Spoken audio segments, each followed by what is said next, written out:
And our final slot before lunch is Jerry Niman, who many of you will already know. He's done a lot of work around the sector in helping people go to Office 365. And he's obviously got the insider knowledge on quite a few of those projects, the good, the bad and the ugly.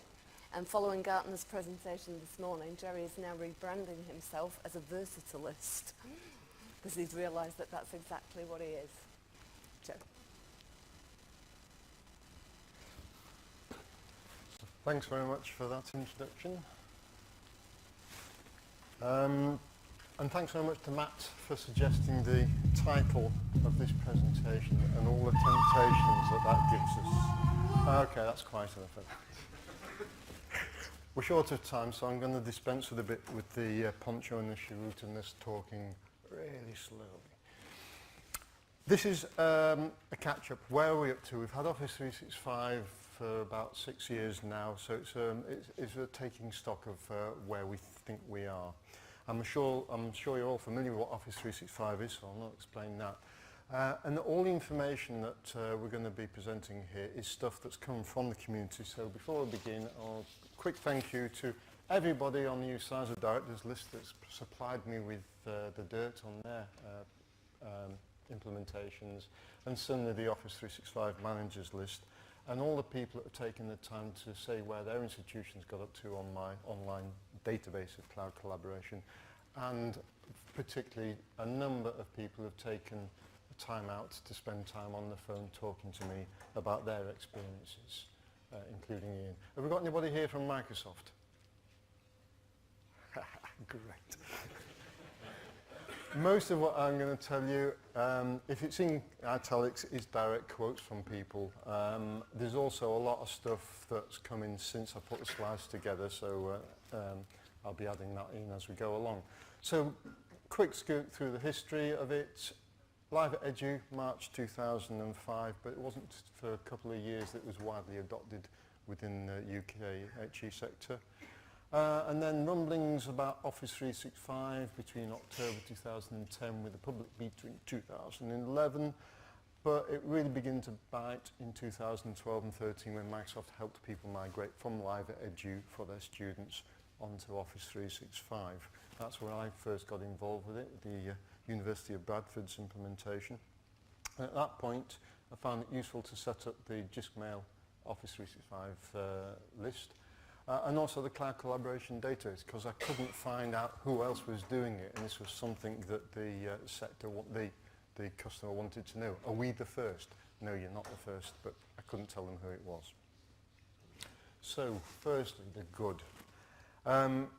Gartner have Office 365 in their Magic Quadrant in no less than 15 technology reports, so the industry analysts like it. And the things they like are things like the features it's got, the rate of the innovation that it brings, security and privacy, cost of ownership, support, and impact. And these are all things that the community has been telling me, so let's look at those in a bit more detail. Firstly, the features. Great variety of apps for all lines of business. People have mentioned Teams, they've mentioned Notes, they've mentioned Sway, they've mentioned quite a few of the others. There's more applications that you can shake a stick at. Anything you want to do is something in Office 365 that will help you to do it. And we'll have a look at that in a little more detail on the next slide. The platforms it supports, yes, it supports Windows, it supports Mac, but it's great on iOS, Android, and of course pure web browsers. So most of the devices your people will want to use are there, unless you like penguins. Collaboration is a strong point, and a couple of people have picked out document co-authoring as something that really is great, and I've used it myself, and it still feels like magic to me, seeing these things change before your very eyes as your collaborators work on them. And people have also highlighted OneDrive, particularly the latest version. The one that works really well with Windows 10 and the latest version of Office, solves an awful lot of synchronization problems. Self-service groups and self-service teams, very popular amongst the users, not always quite so popular amongst the admins, but nevertheless a big win. And people have mentioned Skype for Business. So A brand to build on then, let's not see the end of Skype, shall we? And very often mentioned is the capacity it gives you. 50 gig in your mailbox and pretty well unlimited space in an archive mailbox. For personal file storage you get 1 terabyte initially, and again that can be expanded pretty well without limit. And one institution said to me this has solved an awful lot of our storage problems, and you can sort of understand why. And with all that mobility and people bringing their own devices, there is mobile device management in there.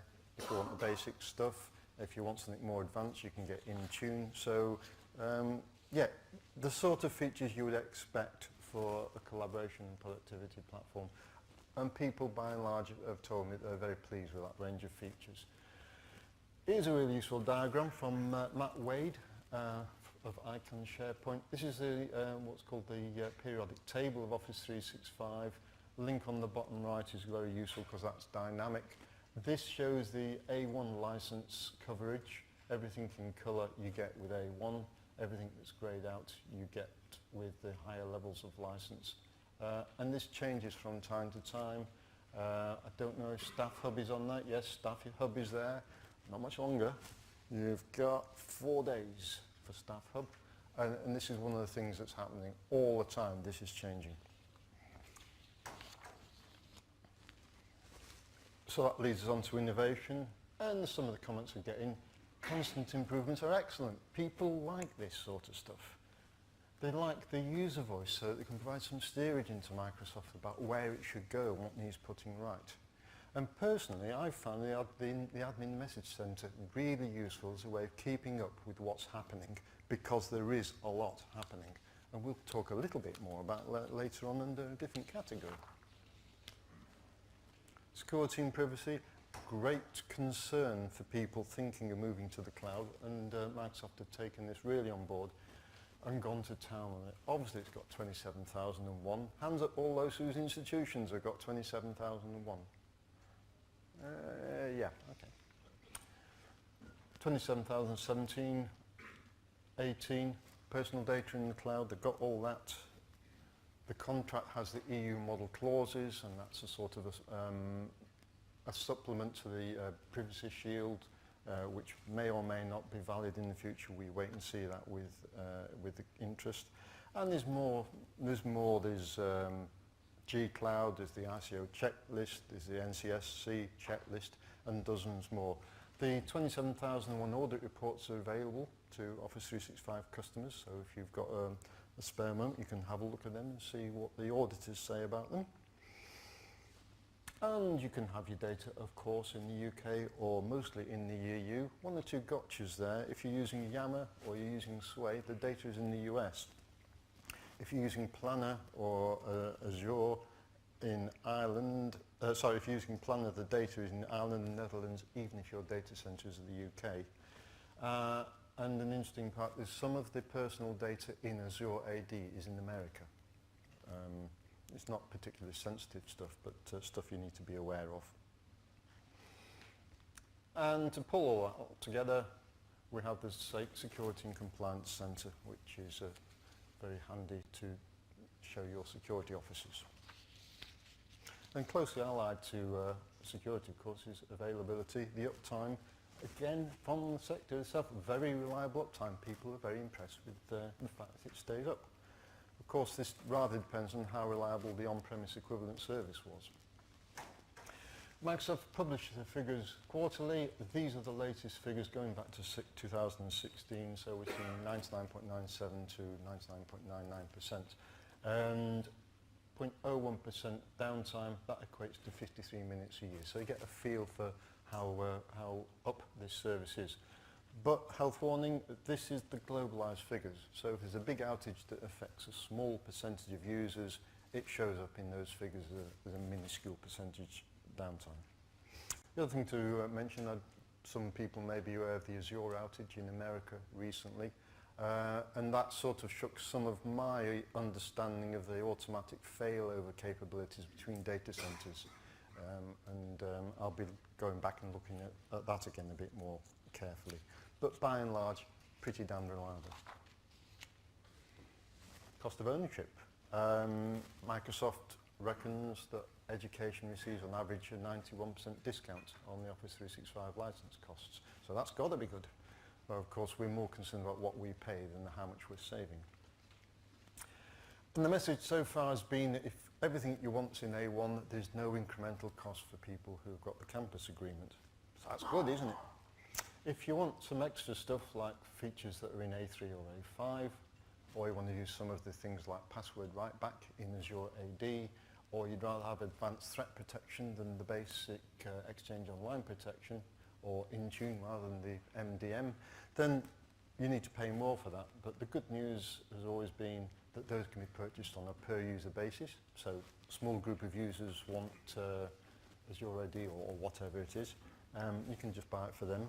But again, the feedback from the sector overall is that the prices are very reasonable. Thing to bear in mind, of course, it's a Microsoft, don't tell anybody, but they are a commercial organisation. They do set out to make a profit, so their behaviour is understandable. Level of support. I've had very good feedback on Microsoft support and adoption team, how they engage with customers. The fast track service is highly spoken of. There's a huge amount of online training material and support material. I'm thinking here of LinkedIn Learning and lynda.com, things like that from Microsoft. But because this is sort of an industry standard, everybody, all the training organisations have got extensive material on Office 365. And of course we have a good track record of sharing training and support materials across the sector. Indeed, generally speaking, the level of community support for Office 365 just in the UKHE is very, very good indeed. And here's a plug for the Office 365 managers mailing list. I see a tremendous volume of messages going like this at really high levels of detail, things that are really useful, tremendous stuff. And from my own perspective, having done one or two business cases for Office 365, it's very, very easy to get buy-in from senior sponsors.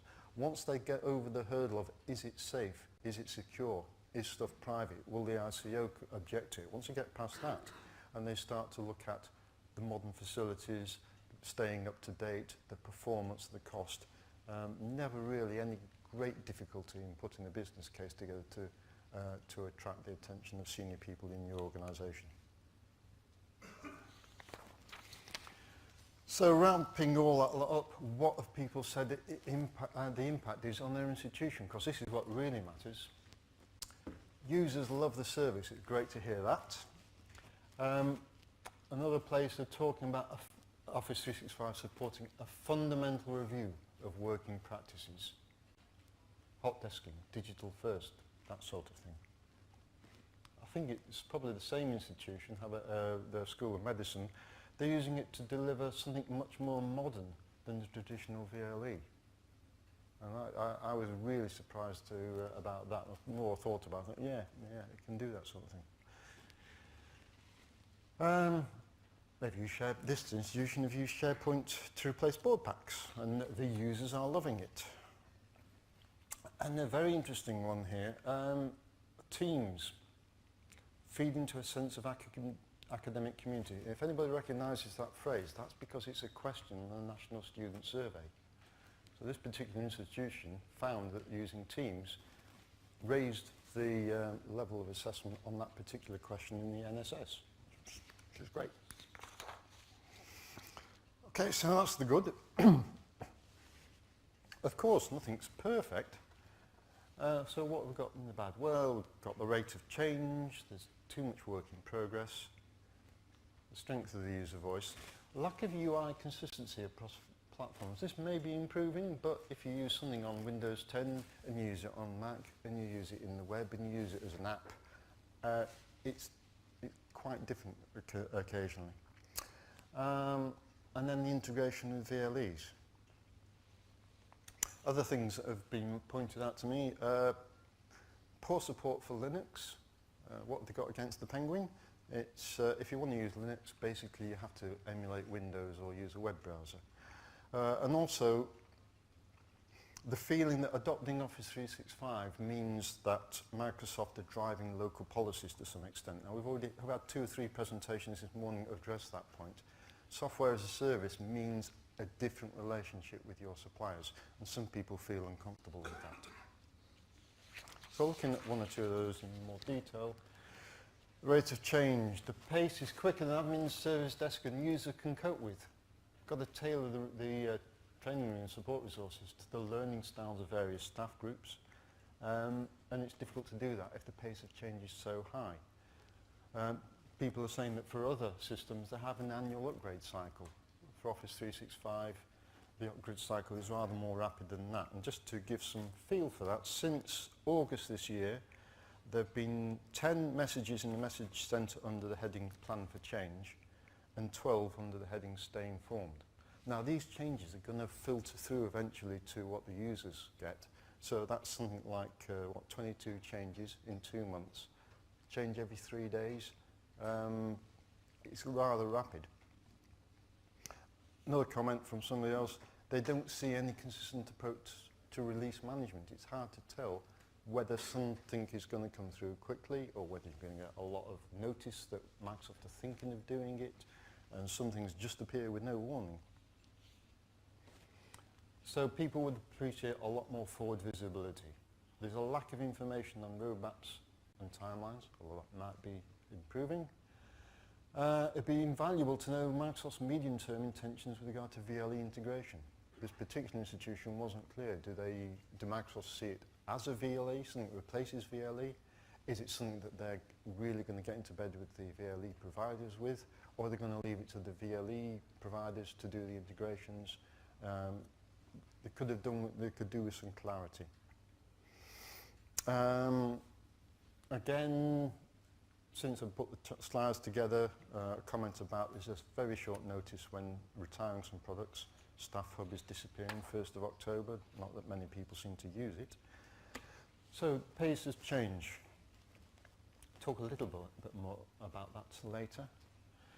And the next one, there just seems to be so much that appears to be work in progress. It seems to be unfinished. And here's just some of the examples about it.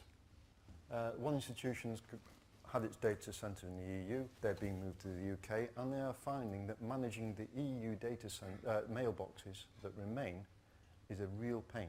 It's not working well for them at all, because Office 365 thinks their mailboxes are in the UK. Same institution said that if once Exchange Online Protection black holes an email, it's the devil's own job to get it out of the black hole if actually it's a valid email. The admin facilities are inconsistent, sometimes incomplete. Here's a good one. There's an institution with an academic, quite a senior academic, who wants to have question marks in file names because he likes the file name to reflect the name of the article that it's a snapshot of. And you can't have a question mark in the file name in OneDrive. Feel a bit sorry for Microsoft on that one. I'm not sure how they're going to make it to work, but this is an example of the sort of idiosyncrasy that as perceived by the users. Guest invites in teams and groups. I've had trouble with this myself. People who don't click on the link, object never gets set up in AAD, so when they get the link to a document, it doesn't work. It's a lot more reliable in things like Dropbox and things like that than in Microsoft. A lot more work to do there. Interesting one, forms are owned by an individual, not a team, so if you use them to start workflows within SharePoint, then if that person leaves, that's a dead-end workflow. Somebody finds the Teams conversation tab very confusing. And Flow, yeah, people struggling with that one, and even the techies have had some hilarious failures. I'm sure it will improve. As I say, just some of the examples that we've been given. Another one, admin control of Teams, although whoever sent that one in, good news is there's a new role of team administrator coming out fairly soon. Different approach to rollouts. Sometimes there's the on-off button that applies globally to a particular feature, but sometimes it's on-off per user, and sometimes the default is for that is users get it, and sometimes the default is users don't get it. There's a lack of granularity of feature control. Admin, usually through a portal, but it can be done through PowerShell. But in some cases, you have to do it through Graph. Another one pointed out language settings for users across apps. There's no consistent way of setting a language for a user. You have to go into each app for that user to set it. and that can be very difficult to configure sometimes. And you know, maybe this is just a result of the rapid development cycle, but the end users in many cases find that quite irritating and takes up more time than it ought to do. User voice, welcome development, but how strong is it? Interesting comment there. Can the Microsoft UK tail wag the Microsoft corporate dog anyway? And you know, the same comment applies to enterprise and education. The same product is being applied across the world and across enterprise, across education, across consumers. It's something you have to get your head around down. This is a one-size-fits-all.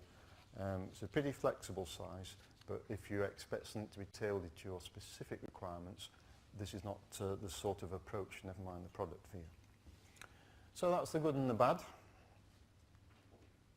Moving on to the ugly.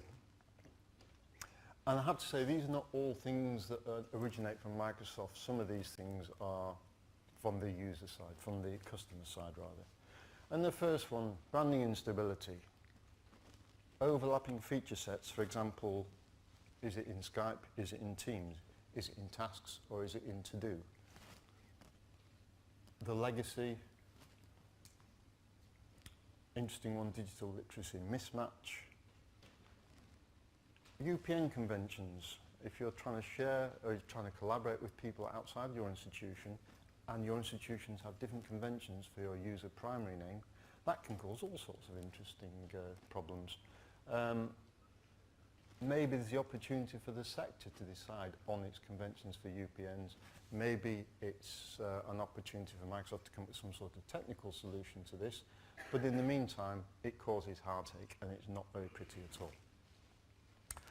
But if we're talking about ugly, the ugliest of the ugly is licensing. So firstly, branding instability. Used to be Link, then it was Skype for Business. It's not going to be Skype for Business anymore, it's going to be Teams. It used to be A1, A3 and A5. And now then it was E1, E3 and E5. And now it's A1, A3 and A5 again. How much longer? I don't know. It used to be Office 365 and always will be as far as I'm concerned, but it's going to be Microsoft 365. And then SharePoint. SharePoint had a marvellous reputation, didn't it? So what Microsoft has done is the smart thing and tried to hide it, background it, behind Teams, behind OneDrive, behind Flow, Streams, Sites, and probably a wealth of other Office 365 features. Meanwhile, hurtling in exactly the opposite direction. Features from groups, from Skype for Business, from SharePoint itself, and from Classroom, they're all being hidden behind the brand of Teams. So, you know, keeping up with this is, you know, interesting stuff. Before I move on though, how could I possibly forget to mention the biggest of the lot, the logo changing from blue to orange. Now, this might seem trivial, but to your users, getting their heads around the fact that the names of what they're supposed to be using is changing is not easy. It would be really nice if Microsoft could get it right first time and stick to it, but then how many of us can manage to do that? Legacy stuff. Wouldn't it be great if we were all starting from scratch? Well, we're not. So we've got lots of people out there struggling with how to move on from Windows 7. We're going to hear a bit about that later on. Outlook 2013, Office 2013 versions older than that. If you've got the latest version, it works great. If you've got earlier versions, it still works, but it's not quite as good, and you don't get to use all the latest and greatest features, which is a bit of a pain. Another legacy issue. Before the days of OneDrive being rolled out to everybody, people needed to collaborate with people outside their institutions, and so they used Dropbox. They might have used Google Drive, they might have used Box. Now, how do you persuade those users to stop doing that and start using OneDrive? It's not easy, particularly when things like Dropbox are so damned easy to use and so convenient, and OneDrive is only recently beginning to approach that level of convenience. It's not an easy argument to make, and some institutions have said, well, we're not going to make that argument. Allow them to use Dropbox if that's what they're using at the moment, but try to persuade them that OneDrive offers security and privacy and integration. Migrating complex SharePoint workloads. If anybody's got a lot of SharePoint on site and they've customized it to provide integration with particular business processes, what you may find is that if you try and migrate it, unless it's the same version of SharePoint as is used on Office 365, it's quite difficult to do. And these matter because they are tightly built into the way that people do things. So that's not nice. And for those moving from Gmail, for students or for staff, you'll find that conversation threads in Gmail are handled rather differently than they are in Outlook. And Gmail has this nice thing of multiple labeling that is absent from Office 365. So importing mailboxes under those circumstances, that usually ends up being quite ugly. And then one for Joanne. Corrupt records in Active Directory caused havoc in migration. It actually crashed the mail service in Office 365 for a few days because once that corrupt record was imported, Azure AD gave up and went home.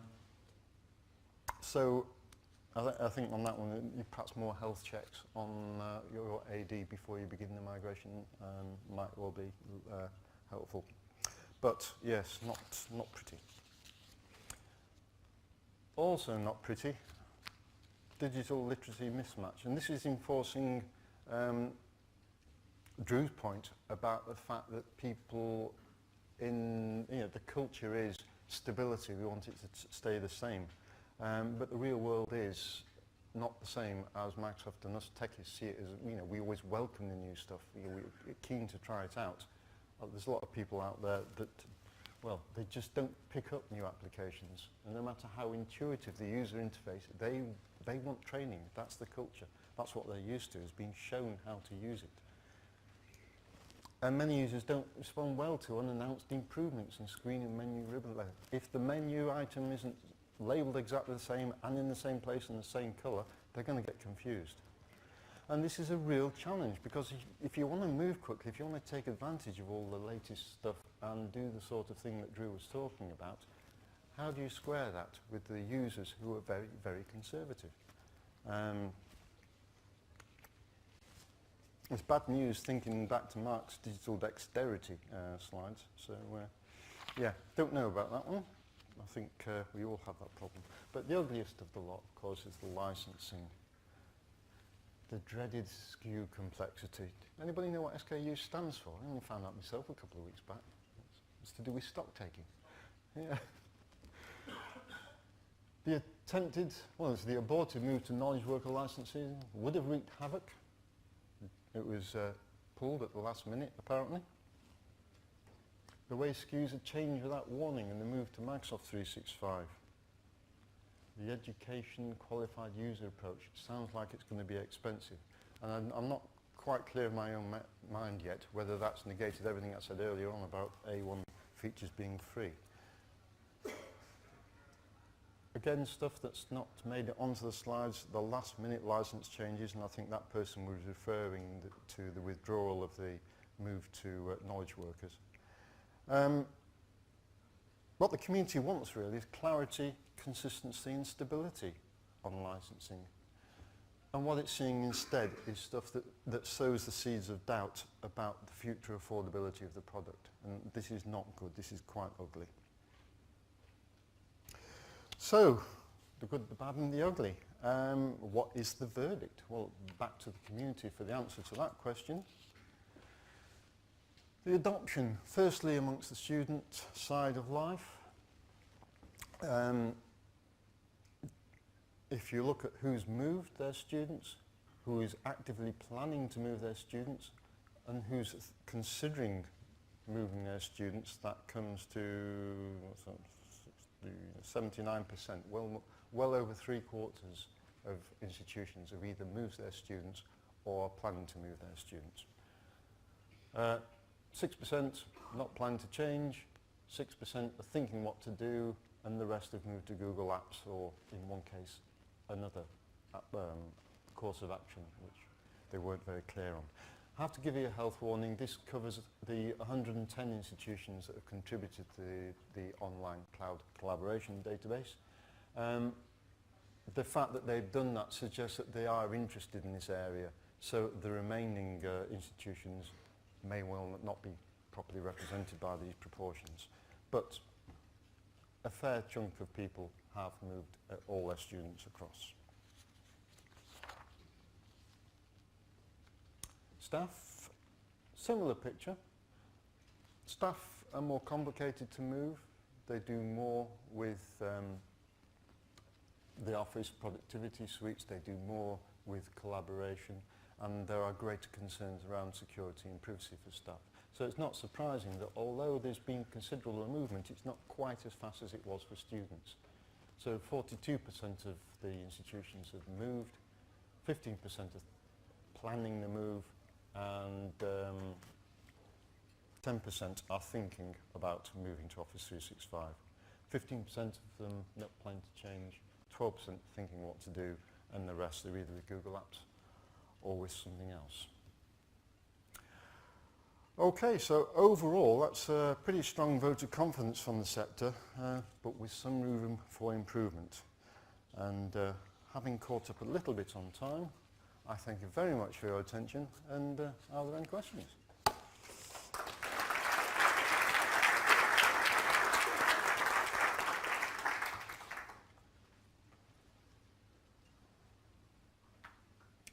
Okay. No. Okay.